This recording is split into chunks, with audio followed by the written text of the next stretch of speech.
पिछले वर्ष भी वहाँ कुछ बवाल हुआ था, लेकिन जो ये जुलूस निकला, व्यवस्था नहीं की गई। आपको मालूम है कि वो जो मस्जिद है, मोतीझार मस्जिद है, वहाँ पर पहले बवाल होता रहा है। मैं तो एक पूर्व पुलिस अधिकारी हूँ, मैं जानता हूँ वहाँ ऐसी जगह सेंसिटिव पे पर भारी पुलिस बल लगाया जाता है। जो लोग बवाल कर सकते हैं उनको पहले धारा 107-16 CRPC में बाउंड डाउन किया जाता है। ऐसी कोई कार्रवाई नहीं हुई। ड्रोन होता है, छतों पर से देखा जाता है ईंट पत्थर कहाँ है, लेकिन ये कुछ नहीं हुआ। प्री प्लान था। 5 तारीख को सेंट्रल गवर्नमेंट का आता है कि घटना हो सकती है। 11 तारीख को उड़ीसा स्पेशल ब्रांच ने सूचित किया ये, लेकिन तब भी यहाँ कुछ नहीं हुआ। तो हम ये समिति मानती है कि ये पूर्व प्रायोजित था और इसमें प्रशासन ने, पुलिस ने अगर कार्रवाई किया होता ईमानदारी से, जो उनका धर्म है, तो ये घटना नहीं होती। इसलिए इसके लिए मैं यहाँ की बीजेडी सरकार को पूरी तरह से जिम्मेदार मानता हूँ। ये घटना हुई, अभी वहाँ लोग डरे हुए हैं और यहाँ पर इलीगल एक्टिविटीज हो रही है। यहाँ काऊ स्लॉटर यहाँ प्रतिबंधित है टाउन में, कहीं लाइसेंस स्लॉटर हाउस नहीं है, स्लॉटर हो रहा है।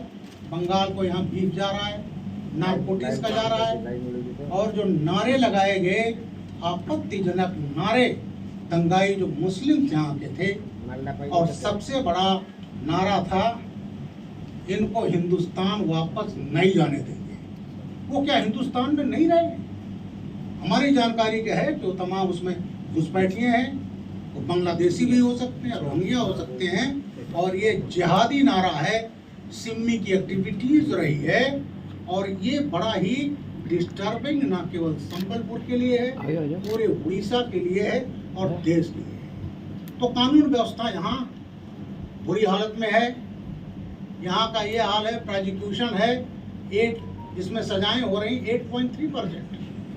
दलित और ओबीसी SC/ST के केसेज में लगभग 2.5-3% हो रहा प्रोसिक्यूशन। तो इस तरह की यहाँ के हालत लानाडर, मैं यहाँ कहता हूँ अगर यहाँ की प्रशासन बीजेपी गवर्नमेंट है, उनको जरा मेरे स्टेट में अपने लोगों को भेज दें ट्रेनिंग के लिए उत्तर प्रदेश में, जहाँ योगी आदित्यनाथ की सरकार में किसी की हैसियत नहीं। आज 6 बरस हो गया, कोई दंगा नहीं होता, और दंगा नहीं होता तो प्रगति होती है। 33.5 लाख करोड़ का वहाँ इन्वेस्टमेंट आता है, सरकारी जमीनों पर कब्जे पर बुलडोजर चलता है, अपराधियों की संपत्तियां 6 से 7 हजार करोड़ जब्त की जा चुकी है। तो इनको अगर लॉ एंड ऑर्डर इम्प्रूव करना नहीं है तो they should come to Uttar Pradesh, हम उनको ट्रेनिंग दे देंगे। लेकिन कुल मिलाकर के यहाँ लॉ एंड ऑर्डर बिल्कुल ध्वस्त है। और इसमें मात्र ये जो घटनाएं हुई हैं तुष्टीकरण की नीति, अगर वोट बैंक में तुष्टीकरण किया जाएगा, अगर उसमें इनको वोट बैंक दिखाई पड़ेगा, तो इस टाइप की घटना को कोई रोक नहीं सकता। उत्तर प्रदेश में भी समाजवादी पार्टी सरकार में रोज सांप्रदायिक घटनाएं होती थी, अब नहीं हो रही। तो इसलिए नहीं होती हैं क्योंकि हमारी पार्टी, हमको सबका साथ, सबका विकास, सबका प्रयास, हम उसकी बात करते हैं। हमारे लिए हिंदू, मुस्लिम, सिख, ईसाई कोई भी हो, और जो हमारी योजनाएं हैं, कोई भी योजना हो, पता चला यहाँ आवास की योजना सैंक्शन है और आज तक टेंडर नहीं हुआ है। तमाम सेंट्रल की योजनाएं जो हैं वो यहाँ लागू नहीं है। और जो सेंटर देता है हमको 80 करोड़ लोगों को राशन देते हैं मोदी जी। यहाँ पर ये कहा जाता है कि यहाँ की सरकार दे रही है, बीजेडी सरकार दे रही है। तो जो हालत यहाँ SC/ST की बड़ी बुरी हालत है। और मैक्सिमम तो आपके यहाँ SC/ST हैं 42-43%। उसके बाद तो OBC लगभग 50, बाकी का तो 7-8% मुश्किल से। तो इन जातियों के साथ ये जो न्याय होना चाहिए, गरीबों के साथ, अल्पसंख्यकों के साथ, मैं कहूँगा सबके साथ न्याय नहीं हो रहा है। तो आज ये हम लोगों ने अच्छी तरह देखा। और आदिवासी समाज के बच्चे का क्रिमेशन होने के बाद उसके बाद जो परंपराएं होती हैं उसको निर्वाहित न करने दिया जाए। आज हम लोगों ने इस पर आपत्ति, हमारे मेंबर जो आदिवासी समाज के खुद हैं, ST मोर्चे के अध्यक्ष हैं राष्ट्रीय, इन्होंने खुद कहा कि साहब नहीं होगा तो हम लोग करेंगे, आप लाइए। तो मतलब यहाँ पर ऊंचे ऊंचे पुलिस अफसर बैठे हैं, SP बैठे हैं, IG रेट बैठे, सभी लोग, उनको ये नहीं मालूम है कि वो लेडी कहाँ है। तो ये तुष्टीकरण की राजनीति बीजेडी गवर्नमेंट में हो रहा है, वोट बैंक के लिए हो रहा है। खुला छूट यहाँ जो दंगाइयों को दिया गया, यहाँ ड्रग्स हो रहा है, वेपन है। हमारे यहाँ का गुड्डू मुस्लिम जैसा क्रिमिनल आकर के आपके बगल में पनाह पाता है। हमारी एसटीएफ आती है उत्तर प्रदेश की, और नटी मैं भी एसटीएफ और एटीएस का 4.5 साल चीफ रहा उत्तर प्रदेश का। तो यहाँ पर जो है कानून व्यवस्था ध्वस्त है।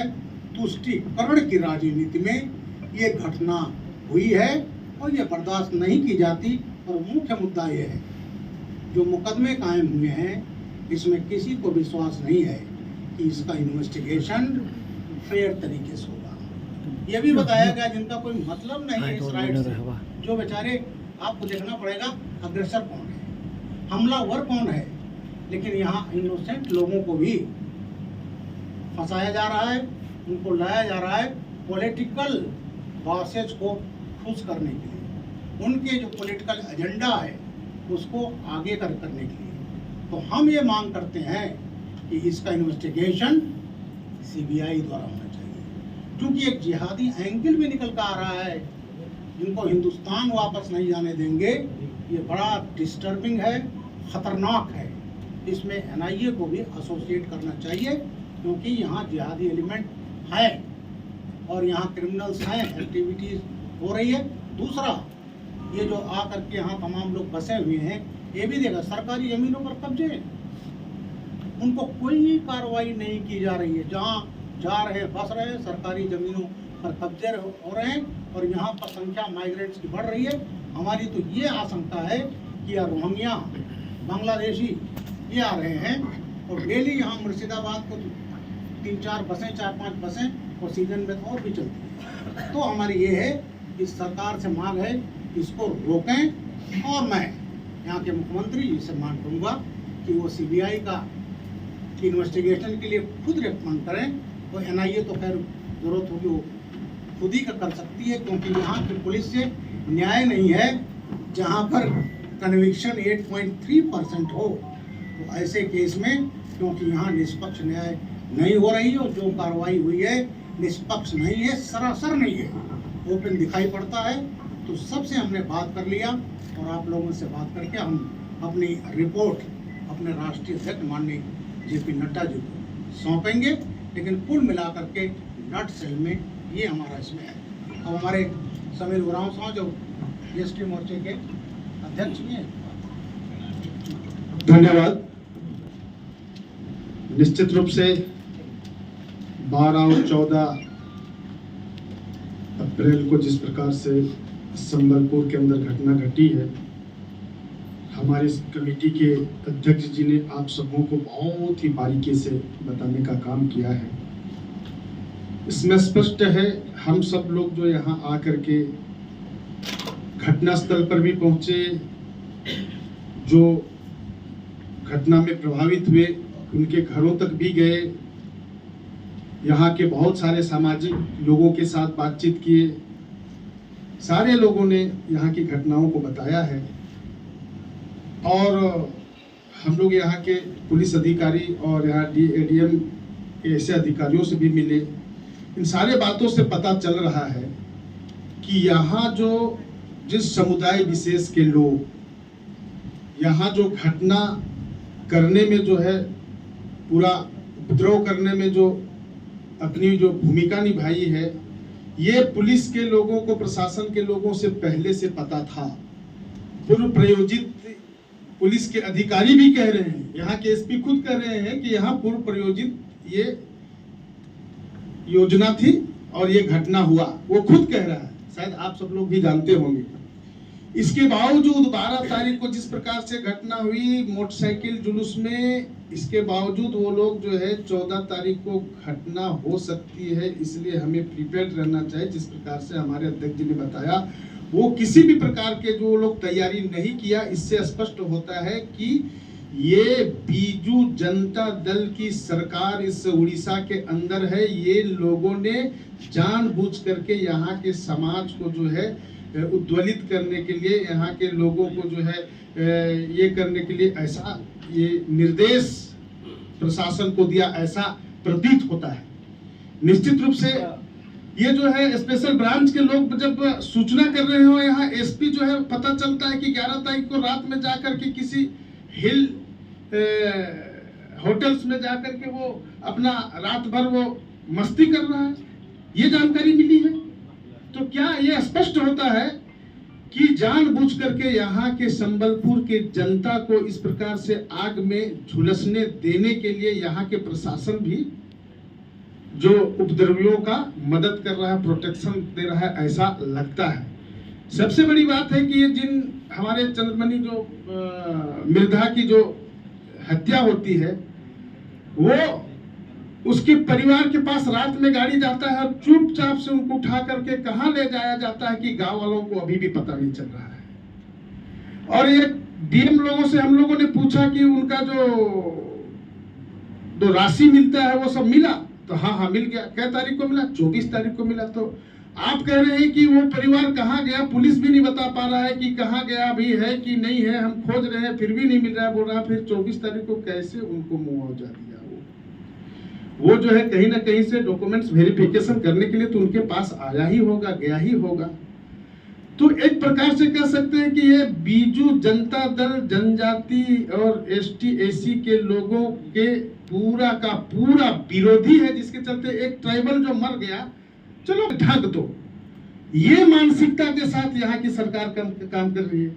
सबसे बड़ी बात है कि किसी भी समाज समुदाय के कोई भी व्यक्ति का इस प्रकार से जो है मृत्यु हो जाती है, चाहे सामान्य मृत्यु होती है, चाहे घटना से होती है, चाहे जैसे भी होती है, उनकी अपनी ट्रेडिशनल सिस्टम होते हैं, पारंपरिक जो व्यवस्थाएं होती है, उनके अनुसार से उनका दाह संस्कार से लेकर के श्राद्ध का कार्यक्रम किया जाता है। लेकिन 17-18 दिन हो गए, आज तक उनके परिवार को यहाँ की पुलिस लेकर के नहीं आ रही है, छुपा करके रखी है। मतलब जो है ये हम कह सकते हैं कि आदिवासियों का कोई कुछ नहीं कर सकता है, इसको जैसा चाहो वैसा कर दो। आज जो है ये ठीक है, परिवार के लोगों को ले गया है, लेकिन उस गांव के लोग आज भी प्रतीक्षा कर रहा है कि वो लोग आएगा तो ये जो सामाजिक विधि विधान से उनको यहाँ पर श्राद्ध कार्यक्रम किया जाएगा। वो लोग बेकुल है। ये केवल उसके परिवार के जो एक सदस्य चला गया ये नहीं, समाज का एक सदस्य चला गया, और समाज के लिए जो परंपराएं होती है उसको बिना किए बगैर वो गांव शांत नहीं हो सकता। इस प्रकार से जो है मान्यता है।